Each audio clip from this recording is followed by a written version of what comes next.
Moving on to updates from Hong Kong now. In one of Hong Kong's most high-profile national security trials, former media mogul and pro-democracy activist Jimmy Lai has been found guilty of sedition and collusion by Hong Kong's High Court on Monday. This verdict comes after Lai spent 5 years in custody in a case that has drawn international scrutiny over Hong Kong's judicial independence. Lai, remember, was found guilty of 2 counts of conspiracy to collide with foreign forces and 1 count of sedition under the China-imposed national security law. He now faces a possible life sentence. Pronouncing the verdict, one of the 3 judges noted that Lai had harbored resentment and hatred towards China for many of his adult years. A pre-sentencing hearing where Lai can plead for leniency is now scheduled for the 12th of January.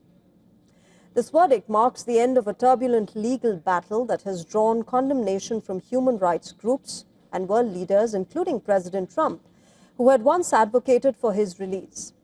Terming the trial of Jimmy Lai as transparent, the chief superintendent of the Hong Kong Police's National Security Department said that Lai fabricated news to accomplish his own political agenda. But I would like to reiterate that what we do is quite transparent. You can see that the trial for that is not something about the media. It's totally about a collusion activities with other countries, external power to endanger the national security. So something about the media, the freedom of the press, nothing about that. He indeed created the news. He used it to accomplish his own political agenda. That's our concern. Now, supporters of Jimmy Lai gathered outside the courthouse to show their support and to try to gain entry to the public gallery.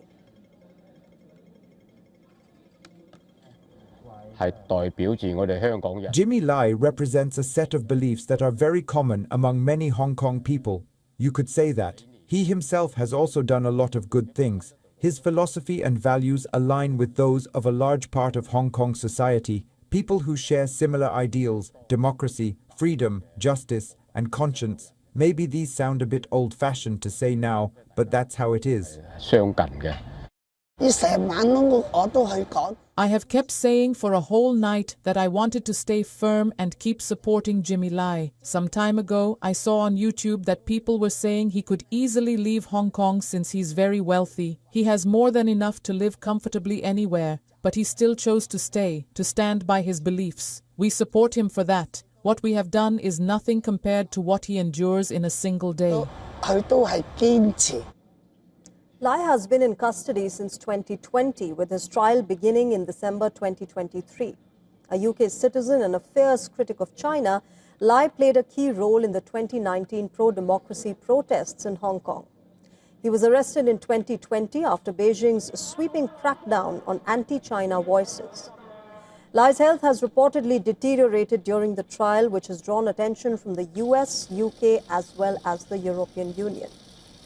Jimmy Lai founded Apple Daily, a pro-democracy tabloid known for it being fiercely critical of the Chinese Communist Party until its forced closure in 2021.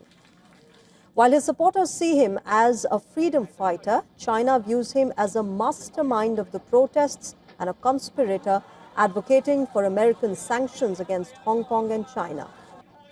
Meanwhile, Chinese authorities have rejected accusations of eroding the city's rule of law. Calling for Lai's immediate release, UK has termed the prosecution of Jimmy Lai as politically motivated. Guilty, guilty, guilty. That's what the Hong Kong court handed out to Jimmy Lai today. National security crimes, up to life imprisonment.